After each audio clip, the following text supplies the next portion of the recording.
soy el uruguayo. Bueno, buenas tardes. Varias cosas que me vienen a la cabeza. Primero, agradecer a estar acá en la Feria del Libro de Buenos Aires, que es lo más importante por estos pagos de acá, del sur y de las Américas, muy importante.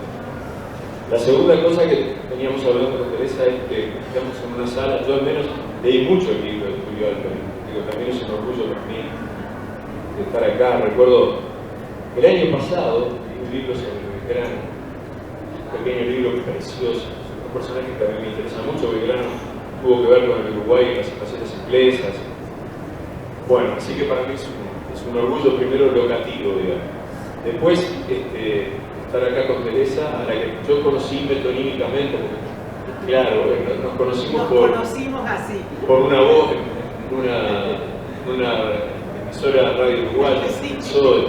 Hablando de Circe. De Circe, por supuesto. Entonces, bueno, ahora la corporicé acá en el bar de Galeón y todo bien. Y la tercera cosa es que esta mesa iba a tener 3 patas y está faltando una compatriota mía, Tatiana Oroño, que es una poeta importantísima en Uruguay, que también trabajó mucho a Circe y que iba a ser la otra pata de la mesa, pero bueno, está enferma, esa gripe catastrófica que nos agarramos en estas épocas, y no pudo venir, realmente le fue imposible venir. De todas maneras, nosotros vamos a tratar de cubrir el espacio, hacer lo posible. Como se puede. Como si fuera, claro, para que no quede nada fuera. Yo lo primero que quiero decir es que sí se me trae a mí un problema con mi infancia, porque cuando yo vivía en una casa que estaba en el medio de una manzana, esas casas que se hacen de Requeche, ahí, pero tenía una claraboya, que era una gran ventaja porque tenías verano, el cielo en lindo. Y había una azotea, que creo que le dicen terraza, pero para mí era la azotea, y que en esa azotea tenía unos escalones que bueno subían, y abajo de esa azotea, en la cocina de mi casa, había quedado un cuarto que era la alacena de mi casa, el Santa Santón de mi madre, porque ahí estaba la cocina y la alacena. Ella le llamaba el placar de la cocina. Y en ese placar de la cocina, donde se guardaban las conservas, donde se hacían, y los platos del uso diario, y el café, y el azúcar, esas cosas, con aquellos azules que se ponían para que no se metieran las hormigas. En la puerta que comunicaba la cocina con la alacena, y que la puerta daba porque tenía un ganchito que estaba en la cama, había pegado 4 chinches desde que yo era niño, recuerdo como niño, no pudo ser muchos años antes, un poema de Circe Maya que se llamaba Regreso. Digo que no podía ser muchos años antes de que yo terminara la escuela, porque ese poema forma parte de un libro que se llama El Puente, que es de 1970. Y ese poema, yo sé, además Circe estaba en mi vida, porque su primer libro en el tiempo es del 58, que es el año que yo nací. En el 70 yo estaba, en realidad, tiene que haber sido antes del 70, mi madre lo había recortado, que un suplemento cultural de un diario uruguayo que se llamaba La Mañana, que era un suplemento, La Mañana era un diario conservador, era el viejo diario antifascista, pero tenía un suplemento literario que era muy bueno. En esa época los diarios existían y tenían además un suplemento literario que lo dirigía generalmente gente que no tenía nada que ver con la ideología del dueño del diario, pero les daban espacios. Supongo porque pensaban que me importaba. Bueno, el asunto es que mi madre recortó prolijamente el poema Regreso, que era un poema que tenía que ver con los niños, su actividad en la casa, y todo el tiempo que le ocupan a una persona, a una madre, atenderlo, si lo conocen bien, que vayan a comer, que se mete y otro. Y ella utiliza, sí se utiliza con una gran calidad, no es una anáfora porque no está al comienzo, pero utiliza un par de palabras, que son 2 verbos, en realidad abraza, lo usa permanentemente, porque se refiere a que de golpe la casa se vacía de ruido, los niños habrán salido. Y al final de una de esas estrofas dice: tiempo quedado atrás de alguna puerta que no será posible abrir. Tiempo quedado atrás de alguna puerta que no será posible abrir. Punto. Y en el mismo verso dice: habrán salido. Punto. Entonces, solamente la poesía permite la posibilidad de manejarse en los tiempos, de ir y venir, porque luego la voz poética, que es esa madre que evoca a los niños que no están, habla desde el futuro y ve un cuarto todavía utilizado por los niños, y habla de los juguetes que no se tocan y de todo ese tipo de cosas. Y me pareció increíble, porque yo en ese momento me di cuenta, con el paso del tiempo, yo estaría en quinto o sexto año de escuela. Pongamos que ese texto lo mandó Circe, que a Montevideo no bajaba ni a cañonazos, vivía en Tacuarembó, que es en el norte del Uruguay. Bajaba a Montevideo, solo yo te contaba hoy, cuando Nancy Bacelo, que es una poeta excepcional, ya fallecida en el año 2007, en una feria nacional del libro de grabado, la hacía bajar, no sé cómo, y la publicaba en 7 poetas hispanoamericanos, que era la dirección de la feria. Y allá bajaba Circe, o mandaba los textos, que eran muchos, porque Circe es medio dicho, es una cosa que está metida en ella. Y lo recortó seguramente en el 69. Yo en el 69 estaba haciendo años de escuela. Y lo colgó allí. Y eso quedó durante toda mi infancia, hasta que yo me casé y me fui de mi casa. Siempre estuvo ese poema con 4 chinches. Y ahí entendí, cuando con el paso del tiempo entendí lo que significa para una madre querer un hijo y dejarlo. Que no es para toda la bota de foto, porque los varones lo miramos de otro ángulo. No los hemos parido, entre otras cosas, por lo tanto, tenemos una relación con los hijos que es brutal también, pero que no parte de esa situación. Y que estuviera en ese lugar de la casa, en la cocina, en el lugar donde se cocinaba y se cantaba, también es muy simbólico. Mi madre con el tiempo conoció a Circe, porque una vez que, de las pocas veces que le hicieron bajar a Montevideo, yo leí con ella en el Ministerio de Educación y Cultura, en México, y se la presenté. Mi madre era del 31, Circe del 32, es decir, que eran de la misma generación, participando en la misma época, de un mismo concepto. Mi madre, de hecho, hace 8 años de escuela, es que ubica la calidad de Circe, que en su primer libro habla de su primer maestro, que es Machado. El poeta solo devuelve las ondas que le manda el mundo, decía Machado. Tema del tiempo. Exacto. Entonces, ese libro, aparte de tuviera el poema, se llamara El Puente, también me parece que es una gran imagen. Porque ¿cuál es el tema en realidad de Circe? Yo creo que el tema de Circe es vislumbrar, atisbar. Y bueno, dejo por ahí para que vos... No, claro. Un gusto, Álvaro, compartir. Primero un agradecimiento, a los organizadores de la mesa. Nos falta Tatiana Oroño, gran poeta, afectada por la gripe. A mí creo que puedo hablar mucho de Circe sin poder explicar por qué ella, su poesía, me atravesó tanto. Y no, podría contar un poco mi relación con ella, o tengo dudas de leer o fragmentos de una entrevista o un pequeño texto que hice, ya no me acuerdo si para una publicación uruguaya o española, porque con esto de que es tan fuerte su presencia en mí, me he convertido en alguien que la gente llama cuando hace algo en relación a Circe. Soy en realidad su profunda lectora, su profunda deudora. Y me parece que voy a leer un pequeño texto que se llama Un modo disidente de estar en el mundo, y que tiene una cita de ella que dice: las cosas por su nombre, y si no lo tienen, siempre me descoloca. En algún momento de los años 80, mirando una revista en la sala de espera de un consultorio médico, di con un poema de Circe Maya. Fue un encuentro tan imprevisto como excepcional. Yo ya era para entonces una atenta lectora de escritura de mujeres, y una ferviente lectora de poesía. En un mundo todavía no virtual, comencé a buscarla, primero con interés, después con pasión, con obsesión. En algún momento de los años 90, yo daba unos talleres en esa época, y entonces empecé a fotocopiar ese poema y a buscar otro, y lo que encontraba lo fotocopiaba. Córdoba es testigo, yo tenía 7 grupos de talleres, y Córdoba es testigo de que todo lo que circulaba eran fotocopias de libros o de cosas que yo encontraba de ella, de cosas sueltas más bien. En algún momento de los años 90, mi marido, yo tuve un marido, estaba separada del marido anterior, adquirí un marido en el comienzo de los 90, y ese marido viajó por trabajo a Tacuarembó.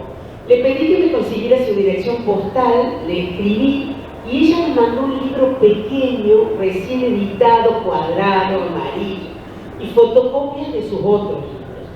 Durante esos años yo escribía los poemas de Coda, y un poema suyo entró como epígrafe de ese libro y se convirtió luego en un arte poética para explicarme a mí misma todo lo que he escrito. Después, pero eso fue mucho más tarde, a instancias de Gastón Cironi, había sido alumno de uno de esos talleres, y su editorial Viento de Fondo, surgió la idea de editarla y de invitarla, que proeza, porque no iba a ninguna parte, al Festival de Poesía de Córdoba que Gastón, ese editor, ex alumno mío de los talleres cuando era muy joven, estaba organizando. La noche de su lectura, bueno, el primer año ella dijo que no, pero con la promesa de que estuviera un libro para la segunda edición del festival, aceptó. La noche de su lectura, en el Cabildo de Córdoba, con más de 700 personas escuchándola, llenos el patio, las galerías y los balcones del Cabildo de la ciudad, es un momento imborrable para todos nosotros en Córdoba. ¿Qué tiene la poesía decirse para que la lea desde hace 30 años ya más, para que suba a la boca en las conversaciones sobre libros y aparezca repetidamente en las citas y los epígrafes?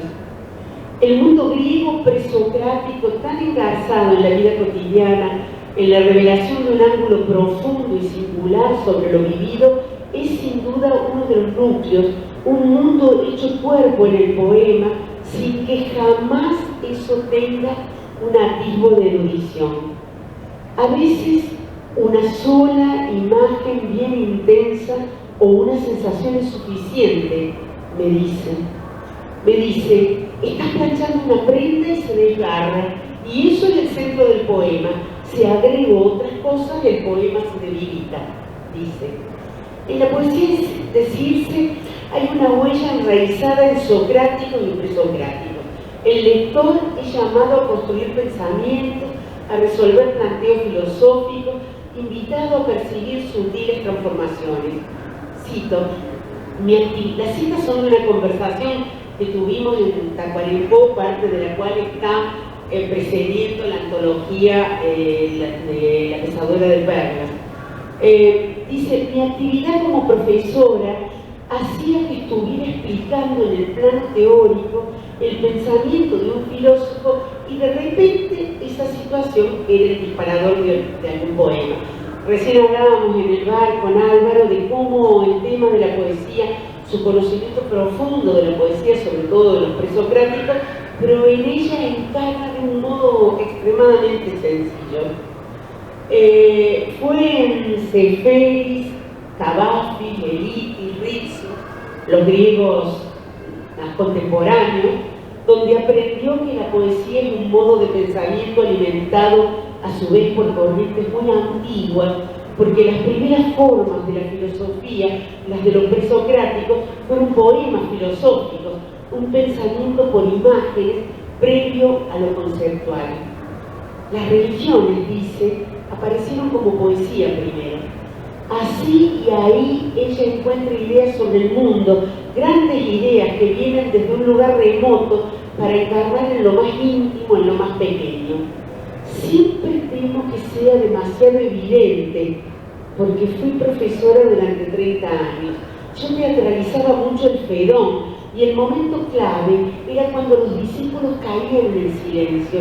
Hay un poema que trata de eso, un argumento, el de Ciña, que es como una ola que todavía nos salpica, porque Sócrates acababa de decir que siendo el alma tan diferente del cuerpo, ¿por qué va a tener la misma suerte? Y el poema dice, ¿y si el alma fuera como música y el cuerpo la lira? Roto uno, la otra no existe, dice Ciña.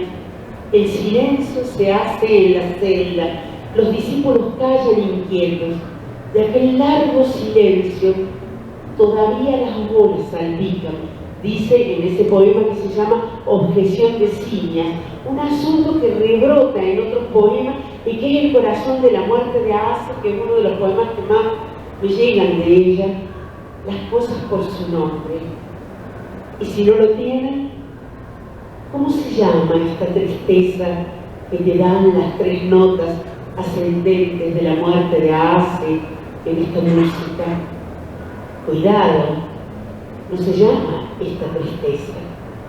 Vas a tener que dar algún rodeo para nombrarla, porque no existe fuera de las notas. Y sin embargo, las notas no son ella. Es extraña Circe, muy sencilla y a la vez sumamente compleja.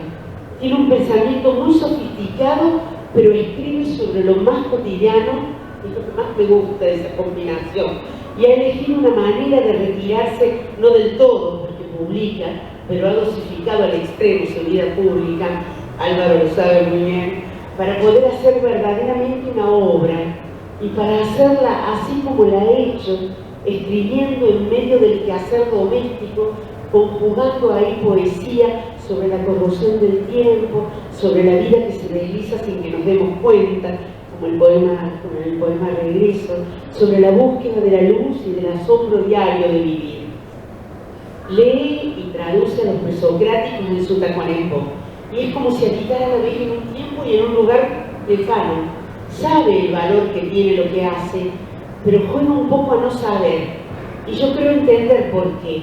No se trata de falsa modestia, sino de la condición necesaria para escribir la poesía que escribe, porque escribe a condición de que no parezca que está escribiendo, y entonces todas sus elecciones apuntan a una vida lo más austera posible para poder hacer esa obra única, corrida de los espacios de reconocimiento y consagración, autocorrida, ¿no? Aunque lo mismo le lleguen todos esos reconocimientos, ha encontrado un modo diferente, un modo disidente de estar en el mundo. Cada poeta es único, elige una manera de vincularse con la palabra y construye su vida en relación a eso. La vida que ella ha construido para sí parece muy distinta de la dimensión enorme de su obra y sin embargo es condición esencial para que su obra sea como es. Como algo que me dijo, yo no querría oscurecer, siempre quiero claridad. Es que me parece que las metáforas lo que hacen en realidad es hacernos sentir más profundamente una realidad. Ella va, me parece, de cosas muy, muy hondas, a veces muy oscuras, muy opacas, en búsqueda de la realidad. El realismo muy puro te deja demasiado rápido fuera de la realidad, dice. Al leerla vemos cómo desde un fondo opaco el poema incita a la pregunta y va hacia esa búsqueda de claridad, pero el verdadero alumbramiento y deslumbramiento sucede porque ella puede atravesar con exquisita levedad esa pesadez de lo real. La maravilla se produce porque pasando por ahí nada la distrae en accesorios inútiles. No existe en ella ningún subrayado retórico, sino una ética de escritura que aleja a la palabra de todos los riesgos que la poesía tiene, los riesgos de la retórica, los de la banalidad, los de la palabra que se vacía o que se carga de saber, nada que se vuelva impreciso, vago, general o abstracto. Ella atraviesa todos esos riesgos y cruza las aguas del riesgo mayor, el de la búsqueda de lo literario. Lo dice varias veces en una conversación que tuvimos, para convertir en poesía las grandes ideas rehusándose a una belleza fácil, a una belleza artificial, como quien se pinta mucho, dice. El resultado que alcanza esta lectora de Machado, esta hija de Sor Juan de Mairena, es una poesía que adjetiva poco, que renuncia a toda ostentación en un camino extraño, no por su exotismo, sino precisamente por su depuración. Una sencillez muy elaborada que a menudo hace milagros. Dice: escribo cuando la casa se tranquiliza y uno está acompañado de su luz, de su lámpara. Eso siempre fue así. Yo nunca vi, esto que también me encanta, digamos, cómo ella puede ir con la corriente del feminismo y de todo. Dice, yo nunca vi una oposición entre la vida cotidiana y la del poeta. Nunca pensé que no tenía tiempo para dedicarme a mí, dice. Nunca hubo una separación muy clara entre la casa y la escritura. Nunca la hubo, sino que de noche, tarde, cuando todos se dormían, a veces anotaba cosas que durante el día habían aparecido, líneas que a veces tenían que ver con lo que se había vivido en el día. No, solo ella puede decir esto. No sé, bueno, Álvaro. Yo, una de las maneras de valorar a un poeta es a mí, porque, digamos, cuando uno habla de un poeta importante, Sí. sustancial, termina hablando de la poesía, que Claro. es como una presentación viva, Claro. para el poeta hace poesía, la poesía va a ser poeta. Claro. Y sí, es así. A mí siempre me convoca a otros poetas. Y ella tiene un poema, digamos, yo creo que el cerno esencial de Circe está entre el 70, con este libro El Puente, después con el libro Superficie, que es del 90, Superficie del 90, y después en el 98 escribe el libro sobre lo uno, de lo visible, sobre Plotino, Ay, sí. que ahí se escapa, se va para un... Plotino vivió en el siglo III, poegrito, africano, había nacido en Egipto. Y ella, en ese esquema que va del 70 al 98, tira toda la artillería pesada que tiene. Y uno se da cuenta que, por ejemplo, tiene, digamos, tiene vislumbres, yo vuelvo a insistir, por ejemplo, el tema del tiempo está presente permanentemente, pero es una poeta del tiempo. Bueno, en el tiempo se llama el primer libro, pero es más. Claro. A ella le interesa la figura de lo que produce un efecto. Hay un poema de ella, en Superficies, sí, lo voy a leer porque puso una letra con pacaballos y dice, es un poema rarísimo porque no tiene título, no tiene paratexto. Son un paréntesis, un signo de admiración que se abre, un signo de admiración que se cierra y se cierra el paréntesis. No tiene nombre. Claro, por eso tiene que ver con la actitud filosófica de asombrarse. Ella se asombra todo el tiempo. Tiene una cara de persona asombrada. Tiene el asombro como forma. Yo les decía recién, leer conciencia era todo un asunto porque en determinado momento ya decíamos, ya está. Dice, no, pará, si se te vinieron a ver a vos, no dejes a los que estamos acá colgados del pincel, nadie lo viene a escuchar. Ese encuentro con No, ya está, ya le digo tanto, ya está.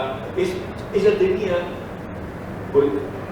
ahora leo el poema, pero me acordé porque en la época en que nos teníamos que mandar cartas, porque no existía, yo le escribía, y había unos versos de Eliot, de Thomas Eliot, que a ella le gustaban mucho, que están en Burn Norton, que es el que comienza con el tiempo presente y el tiempo pasado, se hallan quizá presentes los dos en el tiempo futuro. Bueno, todo el tiempo está presente, todo el tiempo es irredimible.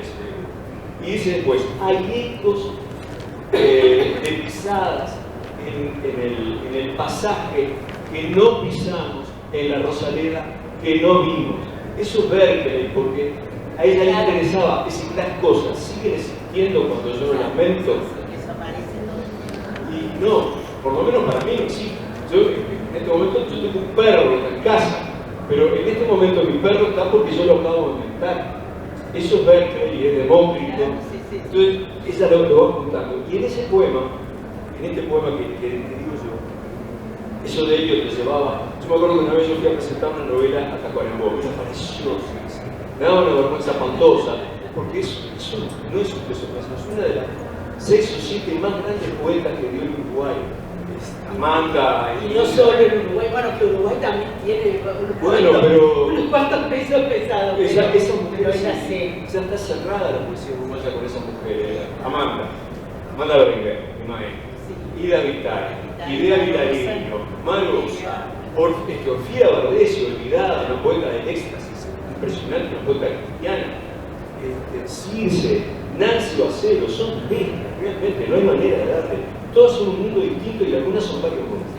Entonces ella llegaba y siempre que nos encontrábamos decía, porque los huecos de la pisada que no vimos, de la Rosaleda, que no vimos, dice ella, eso la dejaba picante. Y este poema dice, hay varios modos de acceder a las cosas. Claro dirás, uno, el abrir los ojos, verlas, asirlas, y otro, bueno, también están los filtros y redomas, ciclotrones, radares, las redes matemáticas. Y la tercera vía es más bien un llamado. Y acá aparecen los signos de admiración que no habían aparecido. Que vengan, que aparezcan, que se desnuden, salgan. Es una imprecación, claro. Pero aparte es un poema que no tiene características de poema. Porque es un diálogo, es socrático, es un diálogo filosófico. Tiene, por ejemplo, guiones, ¿no? Claro, dice, con quien abre por esa convención los diálogos en la prosa. Sí. Claro, dirás, están los ojos, no, abrimos los ojos, ¿no? Y después hace una cosa que yo siempre me llamó la atención. Agrega un signo deja un signo de interrogación cerrado, pero no lo abre. Entonces dice, verlas, asirlas, y otros, pero no lo abrió nunca el signo de interrogación. Convengamos que en una poeta de este calibre no es un descuido. No, es una decisión. Y siempre me acuerdo de una cosa que no tiene que ver con esto, es que Trotsky decía que que la diferencia, cuando él empezó a estudiar idioma español, que la diferencia entre el idioma español, por ejemplo, y el inglés, era que cuando se formulaba una pregunta en español, uno ya la estaba formulando desde el comienzo, porque habría un signo de interrogación o de admiración y lo tenía que cerrar. Esos tipos que abren un signo de interrogación y después se olvidan y lo cierran a los 10 renglones, no saben de qué estaban hablando, sobre qué se estaban interrogando, lo que tú decías, eliminando a Jarasca, Todo ella sí. Entonces, todo eso, y ella acá hace lo contrario. Está como dialogando con alguien. Eso sería justamente ahora que en esta lectura tuya, que en sus poemas casi siempre hay un otro interno a quien ella le está hablando, lo está interrogando, ¿no? Que algo, digamos, a menudo la poesía, ese otro es un otro más, como diría, no tan íntimo, no tan interno. Acá parece que ella en sus poemas estuviera conversando con alguien en un momento privado. Tiene otra cosa también que la acerca bien a Machado. A veces uno lee a Machado y dice, Machado era igual, sí. y al siguiente verso, Sí. le dice que no, Sí. homo. Sí. Ella tiene algunas cosas de esas, porque cuando tú hablas del libro amarillo, yo me acordaba, es un librito amarillo cuadrado que está hecho de la siguiente manera. Eran como aquellos jueguitos infantiles que tenían una numeración y uno iba descubriendo lo que estaba debajo, uniendo el 1 con el 2, el 1 con el 3 y así. Ese creo que es la etapa de Fidel Esclavo. Y entonces uno va, cuando, lo que hace inmediatamente es un poquito libre, todos somos nenes todavía. Entonces, y no hay una forma, hay una especie de nube, de cosa que no es tangible. Pero resulta que ella se dedica a Plotino y dice algo que es muy interesante, porque yo calculo que eso es una traducción de ella, pero no te dice nunca nada, ¿sabes? Que seguramente lo tradujo porque ya estudiaba griego clásico, yo soy en el instituto donde estudiaba en Chacos, ahí en Boulevard Artigas, en el final de Posito. y dice, refiriéndose a Plotino, lo uno es inmirable. No dice que no se ve, es invisible, es inmirable, existe, pero no lo podemos ver. Lo uno es inmirable. No obstante, todo el tiempo ella está tratando. Después tiene ese poema que se llama Lo Uno. Lo uno, donde fugazmente logra ver el campanario de una iglesia, está todo pensado. Claro. No, acá no hay casualidades. Que hay un momento en que la luz ciega, porque, bueno, A ver el si tópico de la verdad que sí, ciega. no sé si lo tengo el poema, que nosotros cuando fuimos con el editor, ella Acá está. nos contó que lo había hecho pensando en el campanario de la iglesia de Tacuarembó, que bueno, digamos, un campanario sencillo. Ella ha visto ahí una maravilla, ¿no? Lo uno. ¿Tienes deslumbramientos? Apresúrate entonces, porque solo a esta hora, las 10:25 de la mañana, el sol da de lleno en la cima del campanario.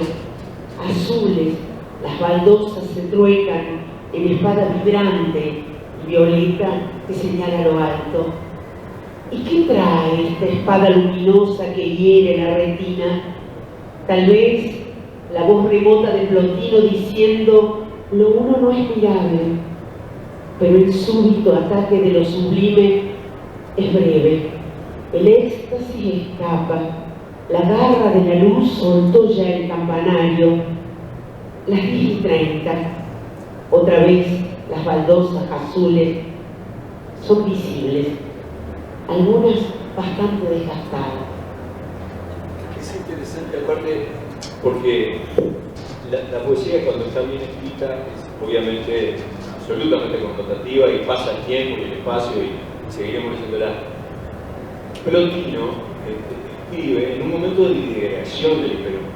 Está haciendo pedazos, él termina corriendo a Roma, a Roma por eso, terminan corriendo, es un desastre, forma parte del séquito de un emperador que dura 20 días porque se entera que su hijo, que ha colocado con él el mismo imperio, se suicida. Entonces se mata. Entonces a los 20 días se suicida el emperador. Si hay dos Gordianos y hay un tercer Gordiano, los dos emperadores sucesivos de un mundo fragmentado. Eso tiene mucho. Claro. Es decir, Esa elección suya. pero claro, cuando dicen que la política no se que la poesía no se ocupa de temas políticos, bueno, ahí hay un tema político, el problema es que no logra verse, pero habría que poder verse. Yo, leyéndola a ella para preparar esto, me acordé, porque insisto, cuando un poeta te lleva, yo estoy hablando a ella porque ustedes sientanse aludidos, cuando un poeta realmente deja libre, te obliga a saltar piedritas y vas armando una estructura, ¿no? Yo pensaba en un cuento precioso de Julian Barnes, creo que vino a esta feria más de una vez. Sí. Es un poeta, es un escritor inglés maravilloso, de origen con un profundo respeto por la cultura francesa, con lo cual se acerca mucho a nosotros, los latinos, que se llama La historia de Matías y Ralston, y donde cuenta que hay un pueblo en Suecia donde la gente va a ver una enorme piedra esculpida, una especie de ara que hay en un templo, que fue traída en la guerra de los 30 años, la religiosa. Siempre hay que tener en cuenta que ninguno de estos tipos pone verdura arriba de la mesa, pone cosas así.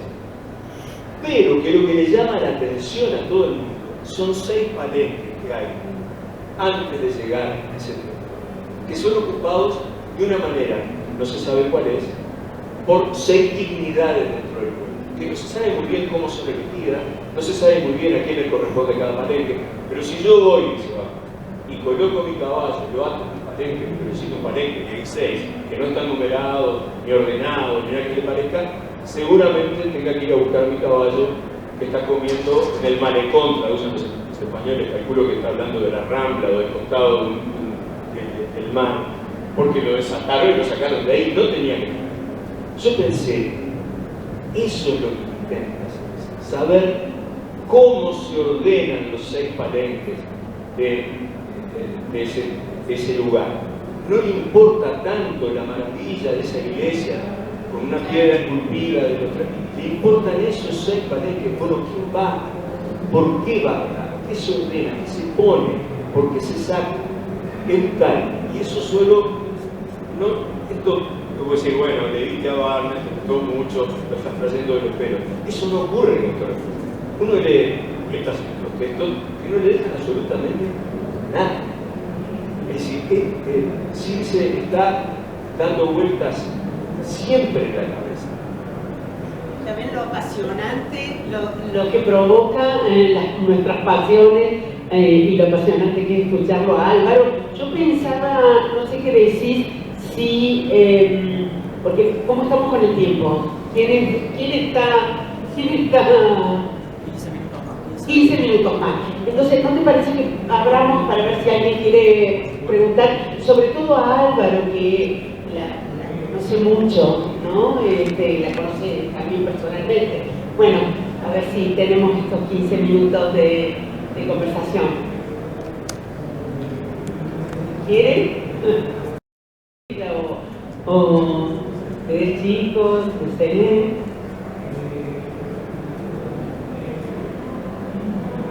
¿Leemos algún poema? Yo quería decir una cosa antes. También hay todo un sector de Circe, que no es menor, que es los poemas que han sido musicalizados.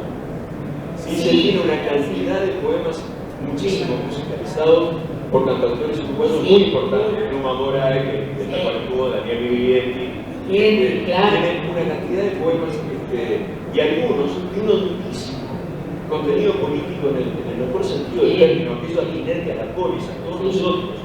Ella tiene también ese libro, Un viaje a Salto, claro, que tiene que ver con la prisión de su marido. Ella ha sido un poco esquiva en contar después sobre ese libro, pero en realidad ese libro es un libro sobre la prisión durante la dictadura en Uruguay, ¿no? Yo creo que ella fue bastante esquiva, porque también es verdad que hay toda una literatura que se genera a partir de eso, claro, que tiene una especie de obviedad. Claro, de esperanza previa. Uno va a escuchar eso y se va a poner al lado. Ella huye muchísimo de esa explicitación de todo tipo, poética, literaria. Todo el tiempo dice que no quiere, no quiere parecer, digamos, hay una ética muy fuerte en su proceso de escritura. Estoy pensando, a ver,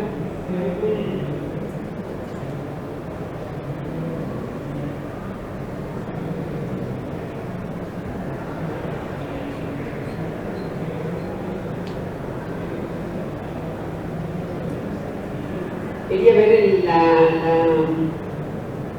la pesadora de perlas, el poema La pesadora de perlas, porque bueno, también les cuento, en su dormitorio, cuando fuimos a verla, el libro se llama, la antología que circula en Argentina, se llama La pesadora de perlas, que hay también, ella es una gran admiradora, llamaría, de la pintura de Vermeer, de los holandeses y el tema de la luz, ¿no? Y cuando en un momento subimos a su habitación, porque uno de esos días estaba un poco engripada, y tiene en el respaldo de la cama el cuadro La pesadora de perlas de Vermeer, que es, a ver si lo encuentro, el poema. ¿Vos sabés que es interesante eso que decís de esos pintores holandeses? Porque la técnica para pintar de los tipos era colocarse afuera de un lugar y pintar desde afuera lo que estaba viendo adentro. Tenían que ejercitarse de esa manera. Es ese diálogo con ella misma desde el afuera. Por eso le tiene que gustar Vermeer, aparte de que Vermeer el tema de la luz, bueno, no sé, parece que no lo voy a encontrar. Y también está eso de que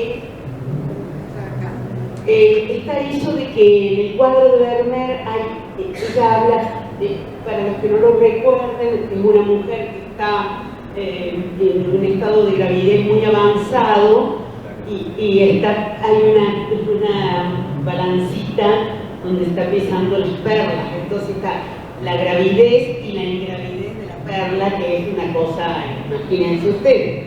Entonces, bueno, esa combinación entre la levedad y lo que pesa, ¿no? Porque podríamos decir, no sé, también me atrevo a decir que hay una densidad muy grande en el fondo de su poesía, pero ella logra hacer de eso algo de una extrema levedad, ¿no? Entonces eso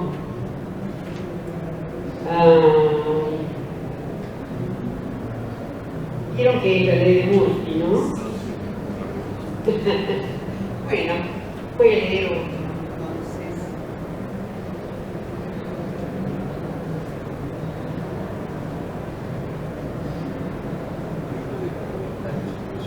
Sí, a ver si están acá. Sí. Bueno, como ven, esto está medio sano. Sí.